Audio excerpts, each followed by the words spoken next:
రవికుమార్ గారు ఏం చెప్తారు? తమిళనాడు బెంగాల్లో అధికారంలోకి వచ్చే పార్టీలపై అయితే సస్పెన్స్ కొనసాగుతోంది. ఎగ్జిట్ పోల్స్ నిజంగా ఎగ్జాక్ట్ అవుతాయని అనుకోవచ్చా? మీరేం చెప్తారు? ముందుగా జీ న్యూస్ ప్రేక్షకులకి అందరికీ కూడా నమస్తే, ప్యానల్ ఉన్న మీకు కూడా నమస్తే. అయితే మీకు ఎగ్జిట్ పోల్స్ ఎగ్జాక్ట్ పోల్స్ అవుతాయని చెప్పేసి బీజేపీ ఎప్పుడు కూడా నమ్మకం పెట్టుకోలేదు. కానీ ఎగ్జిట్ పోల్స్ ఇచ్చే నంబర్స్ కంటే కూడా ఎక్కువ నంబర్స్ బీజేపీ సాధించిందని చెప్పేసి ఈ మధ్యలో జరిగినటువంటి ప్రతి ఎలక్షన్లో ప్రూవ్ అయింది. మీరు దానికి ఎగ్జాంపుల్గా అంతకుముందు జరిగినటువంటి ఎలక్షన్ తీసుకోవచ్చు, ఢిల్లీ ఎలక్షన్ తీసుకోవచ్చు, మహారాష్ట్ర ఎలక్షన్ తీసుకోవచ్చు. ఇట్లా ఏ ఎలక్షన్ తీసుకున్నా, నిన్నగాక మొన్న జరిగినటువంటి గుజరాత్ లోకల్ బాడీ ఎలక్షన్లో కూడా బీజేపీ ఏదైతే ఎగ్జిట్ పోల్స్ ఇచ్చిందో ఎగ్జిట్ పోల్స్ కంటే కూడా ఎక్కువ సీట్లు సాధించి బీజేపీ యొక్క సత్తా ఏంటో మనం నిరూపించుకున్నాం. అయితే ఇప్పుడున్నటువంటి పశ్చిమ బెంగాల్ కావచ్చు, అదేవిధంగా తమిళనాడులో కూడా కావచ్చు. పశ్చిమ బెంగాల్లో ముఖ్యంగా స్పెసిఫిక్గా మాట్లాడుకుంటే పశ్చిమ బెంగాల్ ఓటర్స్ కూడా చాలా స్పష్టమైన తీర్పు ఇచ్చారని చెప్పేసి మనకు స్పష్టంగా అర్థమవుతుంది. 92% పోలింగ్ అయింది. 92% ఓటర్ టర్నౌట్ మనకేం చెప్తుందంటే ఇక ఎంత మాత్రం కూడా ఈ సంతుష్టీకరణ రాజకీయాలు నడవవు, ఇక ఎంత మాత్రం కూడా ఈ మభ్య పెట్టే మేనిఫెస్టోలు నడవు అని పెరిగిన పోలింగ్ శాతం బీజేపీకి అనుకూలమని ఎలా చెప్తున్నారు రవికుమార్ గారు? ఒకవేళ ప్రభుత్వం మీద సంతృప్తి ఉండి ప్రభుత్వం మారకూడదు అనే ఉద్దేశంలో కూడా ఆ స్థాయిలో వచ్చి ఓట్లు వేసి ఉండొచ్చు కదా. ప్రభుత్వం మారాలని చెప్పేసి ఆ స్థాయిలో వస్తారు, కానీ ప్రభుత్వం మారకూడదు అనుకున్నప్పుడు ఇంతగా ఓటింగ్ జరిగిన దాఖలాలు ఎప్పుడు చరిత్రలో లేవు.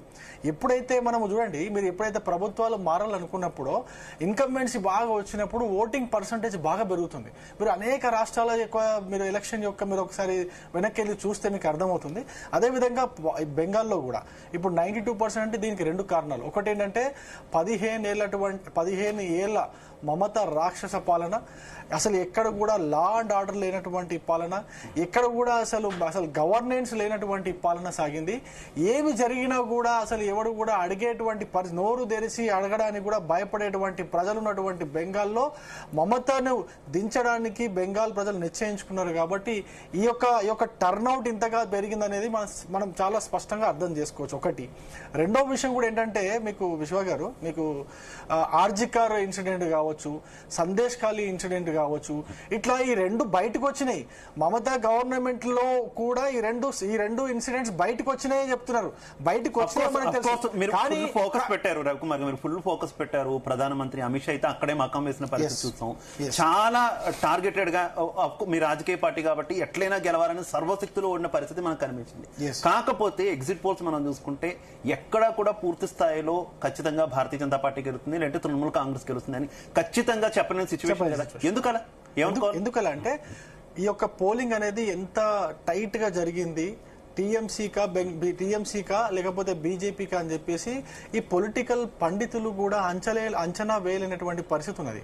కానీ ఎప్పుడైతే ఈ విధంగా అంచనాలు లేకుండా, అంటే అటా ఇటా అని అంచనాలు లేకుండా, ఎగ్జాక్ట్ అంచనాలు లేకుండా ఎప్పుడైతే ఎగ్జిట్ పోల్స్ వచ్చినాయో, మీరు మహారాష్ట్ర చూసుకోండి, ఇంతకుముందు జరిగినటువంటి అనేక ఎలక్షన్లు కూడా చూసుకోండి, అటు కాకుండా ఇటు కాకుండా అంచనాలు ఇచ్చిన ప్రతిసారి కూడా బీజేపీ అనుకోని సీట్లు ఎక్కువ సాధించి, నేనేమనుకుంటున్నానంటే 146 అని యావరేజ్ గా అన్ని పోలింగ్ సంస్థలు ఇస్తున్నాయి. కానీ నేనేమనుకుంటున్నా 200 సీట్లు పశ్చిమ బెంగాల్లో బీజేపీ దాటినా కూడా ఆశ్చర్యపోనక్కర్లేదని అనిపిస్తోంది నాకు. ఎందుకంటే ప్రజలు అక్కడ కోరుకుంటున్నారండి, బీజేపీ అధినాయకత్వం కోరుకుంటేనో లేకపోతే మోడీ మమత పశ్చిమ బెంగాల్లో అధికారంలో ఉంది కాబట్టి బీజేపీని కోరుకుంటున్నారా, లేదంటే బీజేపీ గ్రౌండ్ లెవెల్లో స్ట్రాంగ్ గా ఉందా? లేదు మీరు అనుకున్నట్టు గ్రౌండ్ లెవెల్లో బీజేపీ స్ట్రాంగ్ గా ఉంటే ఎగ్జిట్ పోల్స్ లో ఎందుకు క్లారిటీగా? నేనేమంటున్నా మీకు అదే చెప్తాను. చాలా మంది ప్రజలు కూడా ఎగ్జిట్ పోల్స్ అంటే ఏం చేస్తారంటే, ఎగ్జిట్ పోల్స్ ఏంటంటే అక్కడ ప్రజల దగ్గర నుంచి ఎవరు ఓటేశారని చెప్పేసి కనుక్కోవడం ఒకటి, అక్కడ పోలింగ్ బూత్లలో పనిచేసినటువంటి అక్కడ ఉన్నటువంటి పోలింగ్ ఏజెంట్, పార్టీల పోలింగ్ ఏజెంట్స్ ఇచ్చేటువంటి ఫీడ్బ్యాక్ ని బట్టి కావచ్చు, లేదా మా పార్టీలో పన్నా ప్రముఖ్ దగ్గర నుంచి ప్రతి ఒక్కరు ఇచ్చే ఫీడ్బ్యాక్ అన్ని కూడా కలెక్ట్ చేసుకునే కదా వీళ్ళు ఎగ్జిట్ పోల్స్ ఇస్తారు. అయితే మమతా బెంగాల్లో ఎట్లా ఉందంటే పరిస్థితి, లా అండ్ ఆర్డర్ పరిస్థితి ఎట్లా ఉందంటే ఎవరైనా బయటకు వచ్చి చెప్పాలంటే కూడా భయపడుతున్నారు. మీరు అనేక వీడియోస్ చూడండి, మీరు సోషల్ మీడియాలో వస్తున్న వీడియోస్ చూడండి. నా పేరు చెప్తే మరి నెక్స్ట్ నన్ను ఎవరు కాపాడేది, నన్ను కూడా అంటే మహిళలైతే అమ్మాయిలైతే నా పేరు చెప్పి నా ఊరు చెప్పి మీకు ఇప్పుడు నేను బయట ఇస్తే రేపు పొద్దున నాకేమైనా జరిగితే ఎవరు గ్యారెంటీ అని చెప్పేసి అనేటువంటి పరిస్థితి మైక్ల ముందు కెమెరాల ముందు చెప్తున్నారంటే, ఇంకా ఎగ్జిట్ పోల్స్ లో అటువంటి పరిస్థితి ఉన్నప్పటికీ కూడా కూడా ఎగ్జిట్ పోల్స్ లో బీజేపీకి 140 పైగా సీట్లు వస్తాయని చెప్పేసి ఎగ్జిట్ పోల్స్ చూపిస్తున్నాయి. అంటే ఖచ్చితంగా 140 కాదు 200 పైగా సీట్లు వచ్చే పరిస్థితి కనిపిస్తోందని చెప్పేసి నాకు చాలా స్పష్టంగా ఎందుకు చెప్తున్నానంటే ఒక చిన్న ఎందుకు చెప్తున్నానంటే చాలా మంది మేము బీజేపీకి ఓటు వేశామని చెప్పుకోవడానికి భయపడుతున్నటువంటి పరిస్థితులు అక్కడ బెంగాల్లో కనిపిస్తున్నాయి. మీకు లాస్ట్ టైం ఎలక్షన్స్ అప్పుడు మీకు గుర్తే ఉంటుంది. లాస్ట్ టైం ఎలక్షన్స్ రిజల్ట్ వచ్చిన తర్వాత బీజేపీకి 77 సీట్లు వచ్చిన తర్వాత మమత మళ్ళీ అధికారం చేపట్టిన తర్వాత అసలు ఎన్ని సంఘటనలు జరిగినాయో, ఎంతమంది బీజేపీ గతం నుంచి మనం బెంగాల్ రాజకీయ చరిత్ర చూస్తే ఎప్పుడు రక్త చరిత్ర కింద కనిపించింది. అది కమ్యూనిస్టులు ఉన్నా తృణమూలు ఉన్నా ఎవరున్నా కూడా.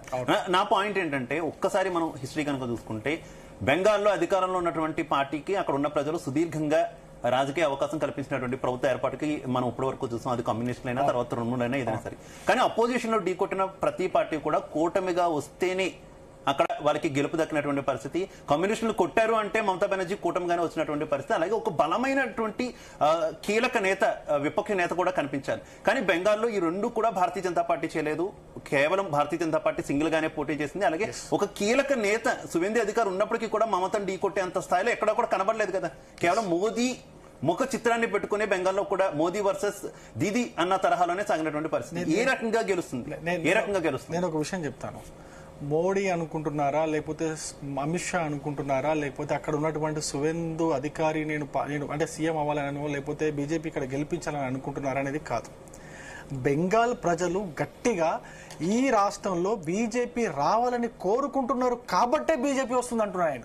ఎక్కడైనా కానీ చూడండి, బెంగాల్లో ప్రజలు కోరుకొని బీజేపీని తెచ్చుకుంటున్నారు, ప్రజలు కావాలనుకుంటున్నారు, మమతా పాలన పోవాలనుకుంటున్నారు కాబట్టే అక్కడ బీజేపీ వస్తుంది.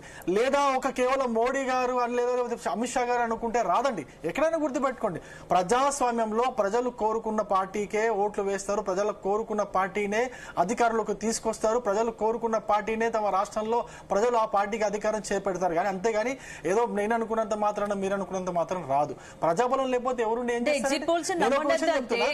బెంగాల్లో సైలెంట్ ఓటు ఫ్యాక్టర్ ఏమన్నా ఉందా? దీదీకి వ్యతిరేకంగా ఓటు చాలా ఉంది.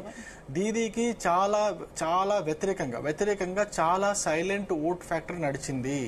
అదంతా కూడా కెమెరాల ముందు కావచ్చు, ఈవెన్ కెమెరాలు లేకున్నా కూడా ఎవరైతే ఎగ్జిట్ పోల్ చేసేటువంటి ఈ యొక్క సర్వే చేసేటువంటి వాళ్ళు వెళ్తారో అక్కడ ఆన్లైన్ లో కూడా ఇవ్వడానికి భయపడుతున్నారండి. ఆన్లైన్ లో కూడా వాళ్ళ యొక్క ఒపీనియన్ ఇవ్వడానికి, ఓటర్స్ ఒపీనియన్ ఇవ్వడానికి భయపడుతున్నారు. ఎందుకంటే గతంలో జరిగినటువంటి